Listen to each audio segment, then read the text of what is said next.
नमस्कार, आपका स्वागत है हमारे चैनल में और मैं हूं आपके साथ संध्या आचर और हमारे ठीक बगल में है एडवोकेट सुमन जायसवाल। महिलाओं के लिए क्या क्या कानून है उसके बारे में थोड़ा विस्तार पूर्वक बताइए।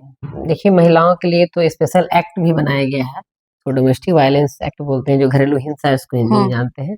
घरेलू हिंसा कानून बनाया गया है, स्पेशल एक्ट बनाया गया उसके लिए कि घरेलू हिंसा का तात्पर्य है एक ही मकान में रहकर, चाहे उसका पति हो या उसका भाई हो या कोई भी फीमेल भी क्यों ना हो, महिला हो, सास हो, ससुर हो, उस साझी गृहस्थी में रहते हुए उस महिला के साथ शारीरिक, मानसिक, आर्थिक, लैंगिक शोषण अगर करता है तो वो किसके आता है, घरेलू हिंसा के दायरे में आता है।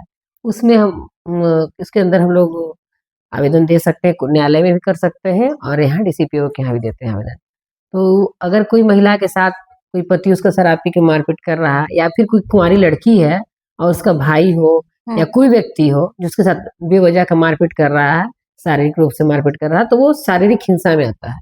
और मानसिक प्रताड़ना से तात्पर्य है कि जब कोई महिला को गाली गलौज कर रहा है, ऐसा शब्द बोल रहा है, ये नहीं खाली गाली गलौज कर रहा है, ऐसा शब्द बोलने से उसको आंतरिक रूप से आघात पहुंच रहा है, कष्ट हो रहा है, तो मानसिक प्रताड़ना के कैटेगरी में आता है। आर्थिक प्रताड़ना है कि अगर पति हैं, आपकी जिम्मेवारी है घर को भरण पोषण करना और चलाना, और आप भरण पोषण नहीं दे रहे, जब पत्नी कुछ मांग रही पैसा, उसके लिए आप उसको मना कर रहे हैं या फिर एब्यूज कर रहे हैं, तो उस परिस्थिति में वो आर्थिक प्रताड़ना है। तो उसके लिए भी वो उसको मेंटेनेंस लेने का राइट है उस महिला को अपने पति से।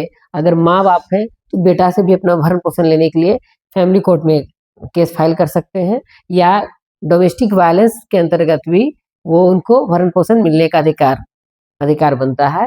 और दूसरा चीज है, एक हमारा प्रश्न आता है, क्या एक महिला पर प्रताड़ना का केस कर सकती है? बिल्कुल कर सकती है। अगर वो महिला है और उसके घर में महिला ही उसके साथ प्रताड़ित कर रही है, उसको शारीरिक रूप से, मानसिक रूप से, आर्थिक रूप से, तो उसके लिए भी वो घरेलू हिंसा के अंतर्गत वो केस कर सकती हैं और वो न्याय पा सकती हैं। अगर कोई घर से निकाल दिया है उसको मारपीट कर, उस महिला को, ससुराल वाले हो या, तो उसके लिए भी वो उसमें शेल्टर रहने का, उस घर में प्रोटेक्शन ऑफिसर अपॉइंट करेगा और उसको रहने के लिए साझी गृहस्थी में ही मकान मिलेगा, रहने का प्रोविजन दिया गया है। डोमेस्टिक वायलेंस एक बहुत अच्छा एक्ट है जिसमें फाइनेंशियल, मतलब कहने का मतलब है आर्थिक बेनिफिट भी है, शेल्टर का ही प्रोविजन है, और जो प्रताड़ना हुआ है उसका भी सॉल्यूशन उसमें मिलता है उसको। और दूसरी तरफ ये है कि डोमेस्टिक वायलेंस के साथ साथ आपके अभी जो भारतीय न्याय संहिता आया है, पहले 498 के से पॉपुलर था कि पति या पति के परिवार के द्वारा जो प्रताड़ना किया जाता है तो महिलाएं 498 का केस करती थी। अब उसके साथ साथ उसी को भारतीय न्याय संहिता में सेक्शन 85 बना देगा, 85, उसके अंतर्गत वो या तो थाना में एफआईआर कर सकती हैं या फिर न्यायालय में आकर वो परिवाद पत्र दाखिल कर सकती हैं, अगर पति या पति के परिवार के द्वारा उनके साथ मारपीट, शारीरिक मानसिक हिंसा की जा रही है या फिर दहेज को लेकर मारपीट की जा रही है। क्योंकि दहेज लेना और देना दोनों ही अपराध है। ये समाज का बहुत बड़ा कोढ़ है, बीमारी है। इसको हम सब मिलकर जब तक नहीं प्रयास करेंगे तो कानून बनने से सिर्फ हमारा ये डॉरी एक्ट का कानून बन गया है, प्रिवेंशन एक्ट बन गया, तो उसके चलते हमारा समाज से बिल्कुल खत्म नहीं होगा। मैंने एक बार पहले भी आपको बताया कि कोई कानून जितना ही बन जाए, साथ साथ इम्प्लीमेंट करने के लिए हमारा सभी वर्ग के लोग जब तक प्रयासरत नहीं होंगे, वो पूरी तरह से समाज से खत्म नहीं होगा, कोढ़ नहीं खत्म होगा। और एक दहेज प्रताड़ना भी जो है, दहेज जो है एक बहुत बड़ा समाज का बहुत बड़ा कोढ़ है। उसको जब तक हम सब मिलकर, यूनिट होकर, अवेयरनेस कर लाकर और बच्चियों को पढ़ाकर, और जब बच्चियां आत्मनिर्भर हो जाएंगी तो स्वतः दहेज की मामलाएं धीरे धीरे समाप्त होती चली जाएगी। शिक्षा एक बहुत बड़ा नहीं होने के कारण दहेज का मांग बढ़ता है। हाँ। अगर महिलाएं पढ़ लिख कर जॉब करती हैं, काम करती है या फिर अपने व्यापार ही शुरू करती है, एक लड़की को आप लोग देखेंगे पटना में चाय वाली के नाम से फेमस है, पटना, तो वो आत्मनिर्भर है, वो पढ़ लिख गई, अगर चाय का ही स्टॉल चला रही है, वो अपना भरण पोषण कर ले रही है, वो किसी पर आश्रित नहीं है, वो अपने दम पे अपना जीवन को निर्वाह कर सकती है। तो हर व्यक्ति को, चाहे मेल हो या फीमेल हो, उसको आत्मनिर्भर बनने की जरूरत है। जब वो आत्मनिर्भर हो जाएगा तो खुद ब खुद दहेज जो समाज से हमारा धीरे धीरे समाप्त होते चला जाएगा। सब क्या बोले कि जो एक समय था सती प्रथा का, वो आज के परिवेश में है कहीं सती प्रथा नहीं है, नहीं, तो वो सभी लोग प्रयास किए तो वो धीरे धीरे समाज से समाप्त। उसी प्रकार जो दहेज प्रताड़ना का मामला न्यायालय में बहुत सारा मेरे पास बहुत सारे केसेस आते हैं, हम भी लड़ते हैं, लेकिन ये तब तक खत्म नहीं हुआ जब तक हम और आप ये निर्णय न ले कि हमको ना तो अपने बेटा के लिए दहेज लेना है और बेटी में दहेज देना है। अगर आप कोई रिश्ता लेकर आता है, साफ मना कर दीजिए कि हमको दहेज नहीं देना, शादी करने तो ठीक, नहीं तो वही मत करो। तो ऐसा करने से एक बार दो बार आपको लगेगा कि ऐसा नहीं हो सकता, लेकिन हो सकता है। दुनिया में कोई काम असंभव नहीं है, बस हम प्रयास करेंगे तो बिल्कुल वो सही होगा। कहा गया है कि अगर हम प्रयास करते लगातार रहेंगे तो सक्सेस पाने से हमको कोई रोक भी नहीं सकता है। सती प्रथा के टाइम पे भी लोग ऐसा सोचते होंगे कि उसमें राजा राम असंभव है। मोहन राय जब वो सती प्रथा के बारे में स्टार्ट किए होंगे तो उसमें न जाने कितना उनका बुराई किया गया होगा, कितना समाज में उनको बुरा भला कहा गया होगा, कितना विरोध भी कितना किया विरोध किया गया होगा, लेकिन कहीं न कहीं आज वो हमारा समाज उस बीमारी से बिल्कुल मुक्त है। एक ये सब भी हमारे समाज की बीमारियां हैं, बीमारी की तरह है। उस हाँ। रोग को खत्म करने के लिए जब तक हम प्रयास नहीं करेंगे, वो समाप्त हमारा बीमारी समाज से नहीं होगा। समाज में जितनी कुरीतियां हैं, एक बीमारी की तरह समाज को विषाक्त करती है, खराब करती है, गंदा करती है। उसको समाप्त करने के लिए हमारा जब तक प्रयास 100% नहीं होगा, अवेयरनेस, इसके लिए बार-बार हम बोलते हैं, कानून को जनता तक पहुंचाने का सबसे अच्छा माध्यम है नुक्कड़ नाटक के माध्यम से, एनजीओ के माध्यम से। जब जिला विधिक सेवा प्राधिकार बहुत सारा प्रयास करते हैं, वो हम जिला विधिक प्राधिकार के मध्यस्थ भी हैं और हम लोग ही जाते हैं कभी-कभी लीगल अवेयरनेस में। तो ये एक बहुत बड़ा माध्यम है जो गांव तक पहुंचकर न्यायालय से जुड़े हुए सारे कानून को बताते हैं और जनता उससे अवेयर होकर उस चीजों से बचता है, बचने का प्रयास करता है कि ये जहर इसको नहीं खाएंगे, खाएंगे तो हम मर जाएंगे। और पता ही नहीं कि सामने वाला ये जहर नहीं तो खा जाएगा, उसको पता ही नहीं है कि ये कानून ये गलत बनाया है, इसमें हमको सजा हो सकती है, उसको जानकारी नहीं होगी। तो इसीलिए लीगल अवेयरनेस पर बार फोकस करते हैं कि आप लोग भी अपने माध्यम से जहां भी जाइए गांव में छोटी छोटी जानकारियां जो जरूरी है वो बताइए और लोगों को उससे। बहुत सारे गांव में लोग ये भी पता नहीं FIR क्या होता है, कोर्ट जाइएगा FIR मतलब डर जाता है, FIR बहुत बड़ा चीज है, बहुत बड़ा मुद्दा है। हम बार बार बोलते हैं कि आप गांव में चले जाए, इसको नहीं बताइए, स्कूल एप्लीकेशन आप लिखते हो ना जब 2 दिन का छुट्टी लेना होता है कि हमको 2 दिन आज स्कूल में तबीयत खराब नहीं जाएंगे, उसी प्रकार एक सिंपल सा आवेदन है जो आप थाना प्रभारी के नाम से बनाते हैं, जो थाना के अंतर्गत आप आते हैं उस थाना के अंतर्गत आप एप्लीकेशन बनाते हैं और जो आपका मामला है उसको लिखते हैं कि आपके साथ क्या हुआ है। तो हमारा क्या हो गया, प्राथमिकी उसको बोल दिए हिंदी में, अंग्रेजी में उसको बोलते हैं फर्स्ट इन्फॉर्मेशन रिपोर्ट बोलते हैं, प्राथमिक FIR बोलते हैं। तो ये सब छोटी छोटी चीजें जो है ना जनता को जानना जरूरी है। कानून जब जनता जानेंगे, अवेयर होंगे तो बहुत सारी चीजों को फायदा उठा पाएंगे। जैसे महिला को लेकर बहुत सारे कानून हैं, बहुत सारी हर दिन महिलाओं के लिए नया नया कानून आते रहता है। जैसे आपको बताएं कि डोमेस्टिक वायलेंस है, 85 में BNS एक्ट में है पति के द्वारा प्रताड़ना के लिए, फिर पॉक्सो एक्ट है बच्चियों के लिए है, और छेड़खानी के लिए है जो पहले 354 आप सुनते होंगे, अभी 74, 75, 76 इस तरह से हो गया है। इंफॉर्मेशन एंड टेक्नोलॉजी एक्ट भी आया है। तो न जाने बहुत सारे कानून हैं जो महिलाओं के लिए, अगर वो पति खर्चा नहीं दे रहा, भरण पोषण नहीं दे रहा तो उसके लिए भी 144 में लोग फैमिली कोर्ट में भरण पोषण के केस फाइल करते हैं। तो सारे कानून बनाने का बस एक ही मोटिव है कि हमारा समाज क्या हो, दुरुस्त अच्छी तरह से चले, जो कमियां हो उसको धीरे धीरे समाप्त करने के लिए, इसका मिसयूज करने के लिए नहीं बनाया गया। लेकिन लोग उसका मिसयूज करने लगते हैं। ये चीजों से हमको अवेयर होना है, उसको ही बताना है कि गलत चीजों को नहीं करना। आपके साथ घटना घटा है तो 100% बीमार है तो डॉक्टर पास अब जाइए, अब बीमार नहीं, डॉक्टर मेरा कहने का तात्पर्य है न्यायालय में अब जाइए न्यायालय में। अगर आपको प्रॉब्लम नहीं है तो बेवजह का आप किसी को परेशान करने के नियत से न्यायालय में नहीं जाइए। ये मेरा बहुत बड़ा रिक्वेस्ट होगा इस माध्यम से, आपके माध्यम से, कि इस चीज को लोग ध्यान दें। अगर आपकी बीमारी एकदम आपको प्रताड़ना हो रहा है, आपके पति मार रहे हैं, पीट रहे हैं, फिर आपका अब जिस घर में भाई आपको पिटाई कर रहा है, बेवजह का मारपीट कर रहा है, शोषण लैंगिक शोषण आपके साथ हो रहा है, तो एकदम उसके लिए शर्माना हेजिटेशन नहीं करना है, आपको बिल्कुल जाना है उसके लिए न्याय लेने के लिए। लेकिन आपसे कुछ हो नहीं रहा है और बेमतलब का आप झूठ मूठ कर जा रहे हैं किसी को परेशान करने के नियत से, तो बिल्कुल गलत है। क्योंकि न्यायालय में कानून इसलिए बनाया गया है ताकि जो व्यक्ति पीड़िता है उसको फायदा मिले, ये पीड़ित व्यक्ति उसको फायदा देने के लिए, उसको बीमारी को कम कर, मतलब उसके साथ घटना घटा है उसको न्याय देने के लिए बनाया गया है, न कि मिसयूज करके न्यायालय का समय जाहिर करने के लिए और अगले आदमी को परेशान करने के लिए।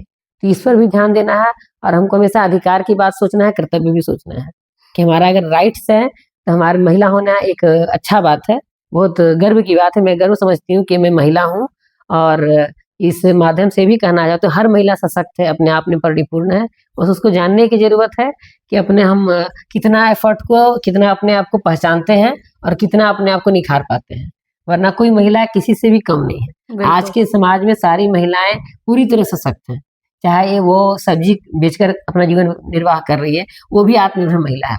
हाँ, वो किसी वो पे डिपेंड नहीं है, डिपेंड वो नहीं है, अपना कमाई खुद अपना खा रही कमा है। कर वो अपने घर को, अपने बच्चों को पालन पोषण कर रही है। तो हमारा समाज पूरी तरह से आज बहुत सशक्त है, महिला सशक्त है, और सारी महिलाएं को सशक्त होना ही चाहिए, ताकि हमारा समाज अच्छी तरह से चल पाए और हमारा जीवन खूबसूरत हो पाए।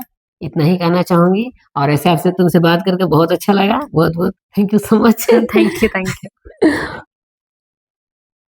बाल विवाह अधिनियम पे कुछ चेंजेस किए गए हैं, उसके बारे में बताइए। सुप्रीम कोर्ट के द्वारा, ये डॉक्टर चंद्रचूड़ के द्वारा, जस्टिस के द्वारा आया है कुछ बाल विवाह के बारे में गाइडलाइंस आए हुए हैं, उस पर हम लोग बात करेंगे। जैसे कि बाल विवाह के बारे में आप समझते होंगे, 18 साल से नीचे की जो बच्चियां हों और 21 साल से के अंदर जो लड़के हैं, उसका शादी नहीं करना चाहिए। जब तक 18 साल की बच्ची उम्र पूरा नहीं कर ले और 21 साल से ऊपर बच्चे का उम्र, लड़का का नहीं हो जाता, तो ये उसको शादी करने के लिए वो कम्पिटेंट नहीं है। उसी को हम लोग, उस पर हम लोग चर्चा करेंगे कि हमारे समाज में बाल विवाह आज भी होते धड़ल्ले से होते जा रहे हैं। भले कानून बन गए हैं, लेकिन गांव में आज भी शादी बच्चियों का विवाह अंडर एज में कर दिया, 18 साल से नीचे कर दिया जाते हैं, और लड़के का भी शादी अंडर एज में कर दिए जाते हैं। तो इसके लिए कुछ समाज में जो बुराइयां फैल रही हैं, एक परिपक्व बच्चा हुआ ही नहीं पूरी तरह से, और उसके साथ उसका शादी आप करा दे रहे हो, उसका मानसिक विकास नहीं हो पाया और वो एजुकेशन अच्छे से कर पाए, उसका शादी आप कर दे रहे हो, तो ये एक बहुत बड़ा समाज के लिए बहुत उसका भयावह स्थिति आने वाला, उससे शारीरिक शोषण एक तरह से उसके साथ हो जाता है, शारीरिक विकास नहीं हो पाता उस बच्ची का, और उसका शादी विवाह कर दिया जाता है। तो उस पर अभी सुप्रीम कोर्ट के द्वारा गाइडलाइन बहुत सारे आए हुए हैं। उसमें है कि लीगल अवेयरनेस के लिए बहुत ज्यादा बताया गया है कि गांव-गांव तक बाल विवाह का जो अपराध है, उसके करने पर क्या सजा होगा और उसके करने से क्या-क्या बच्चों को नुकसान होता है, उसके बारे में बताने की बात की गई। इससे बहुत सारे लोग, बोला गया है कि जानकारी ही बचाव का मूल मंत्र है। अगर लोग जान जाएंगे तो वो गलतियां नहीं कर पाएंगे, लेकिन जागरूकता नहीं होने के कारण कानून बहुत सारे आ रहे हैं, लेकिन वो बुक तक सिमट के रह जाते हैं, वो जनता तक पहुंच ही नहीं पाती। खासकर गांव में, इंटीरियर जितने भी हमारे कोडरमा जिला के गांव में, हर डिस्ट्रिक्ट में जो गांव है, वो लोग उसको जान ही नहीं पाते हैं कि वो कानून में क्या बदलाव आ गया, क्या करने से उनको क्या सजा हो जाएगा, ये सब जान ही नहीं पाते। उसके लिए उसमें कहा गया है कि लीगल अवेयरनेस कैंप भी करना है, और उसके लिए पंचायत लेवल पर और डीसी का, एसपी का, सभी को इसमें रोल बताया गया है। कोर्ट न्यायालय का भी रोल है, हर जगह स्टेप बाय स्टेप किया गया है। इसमें है कि फास्ट ट्रैक कोर्ट भी बनाया जाएगा। इस पर कोई बाल विवाह करता है तो 1 साल के अंदर उस केस का निष्पादन कर दिया जाएगा और सजा भी किया जाएगा दोषी को। 2 साल की सजा भी है, फाइन भी है। तो इस प्रकार से बहुत सारे बदलाव लाकर हम लोग पूरी तरह से समाज में जो ये कुप्रथा है बाल विवाह, उसको हम लोग बंद कर सकते हैं। एक समय था जब सती प्रथा भी चल रहा था, तो उसको भी हम समाज में पूरी तरह से लोग क्या करते थे, कोई महिला विधवा हो गई, उसको जबरदस्ती उसके साथ पति के साथ जला देते थे, तो भी एक अपराध बहुत लंबे समय तक चला। लेकिन सारा समाज एक मुश्त होकर उस कानून बनने के बाद सब लोग प्रयास किए, तो आज कहीं न कहीं वो समाप्त हो गया है। जागरूकता आ गया। तो इसी प्रकार बाल विवाह को भी अगर हम पूरी तरह से जड़ समाप्त करना चाहते हैं, तो हम पहले जागरूक होंगे और जागरूक लोगों को करेंगे। और जब जागरूक हो जाएंगे और जान जाएंगे कि हमारा ये स्टेप से हम बहुत बड़ा अपराध है, कानूनन अपराध भी है, और ये सामाजिक शोषण भी एक तरह से कहा जाएगा, बच्चियों के साथ शोषण है, उसका विवाह कर दे रहे हैं अंडर एज में, तो पूरी तरह से तभी हम समाप्त कर पाएंगे। सिर्फ कानून आने से समाप्त नहीं होगा, जब तक हम अवेयर नहीं होंगे और उस पर हम लोग काम नहीं करेंगे। गांव-गांव तक पहुंचकर मीडिया के माध्यम से आप लोग का भी बहुत रोल है, आप बिल्कुल जाइए गांव में और इस बाल विवाह से होने वाले नुकसान को बताइए। तो वो क्या होगा, कहीं न कहीं समाज पूरी तरह से इस चीज़ों को सोचने पे मजबूर हो जाएँगे, और सभी लोग के प्रयास से, सिर्फ प्रशासन, पुलिस और कोर्ट के माध्यम से समाप्त नहीं हो सकता। सभी लोग जागरूक होंगे और सब लोग पूरी तरह से प्रयास करेंगे। हर घर में लोग प्रण कर लेंगे कि अपने घर में अपने बच्चे का शादी हम लोग बाल विवाह नहीं करेंगे। तब तक ये पूरी तरह से कुप्रथा जो है समाप्त नहीं की जा सकती है। इसीलिए इसमें बहुत सारा गाइडलाइन इसीलिए किया गया है, ताकि लोग उस पर अमल करेंगे, और अमल जब करेंगे तो ये स्वतः कुछ सालों में हमारा बाल विवाह हमारे समाज का एक बहुत बड़ा जो क्या हुआ जाए कुप्रथा है, उसको समाप्त कर पाएंगे। उसके लिए है कि जो गाइडलाइन में है कि एक पुलिस बल भी होंगे जो एसडीयूपी कहलाएंगे, जो क्या है कि स्पेशल पुलिस हैं, वो जो किशोर पुलिस यूनिट होंगे, वो इसी पर मॉनिटरिंग करेंगे। कोई घटना कहीं घट रहा है बाल विवाह, तुमको जैसे सूचना मिलेगी तुरंत जाकर उस पर उनको कार्रवाई करना है। इवन जो उस शादी में डीजे साउंड जो भी काम करेगा उस सब पर सजा है, उसको भी सजा है। इसका मोटिव यही है कि जो बाल विवाह अगर हो रहा है तो उसको रोकने के लिए सब लोग मिलकर प्रयास करेंगे। एक जन से कुछ एक जैसे पंडित जी उसके में शामिल हो जाएंगे, उसका जो शादी का डेकोरेटर होगा, जो भी होगा, सब उसके दायरे में आ जाएंगे। तो क्या होगा, पूरी तरह से सब लोग प्रयास करेंगे। अगर कोई शादी में पंडित जी नहीं आएंगे तो शादी कैसे होगी? तो कहीं न कहीं उसको रोकने का एक प्रयास किया गया है। और उसके लिए क्या है कि आपको थाना से भी मदद मिलेगा। दिक्कत हो रहा है तो एसपी साहब से भी आप बात कर सकते हैं जाकर। और आपका नाम कहीं नहीं आएगा। अगर कोई अगल-बगल में बाल विवाह हो रहा है तो आप सूचना देते हैं, गोपनीय आपकी सूचना रखी जाएगी और शादी को रोका जाएगा। और जो उसके लिए दोषी होंगे उनको सजा भी होगा। उसके लिए कोर्ट का भी व्यवस्था किया जाएगा फास्ट ट्रैक करके। उसमें 1 साल के अंदर इस बात को निष्पादन कर दिया जाएगा।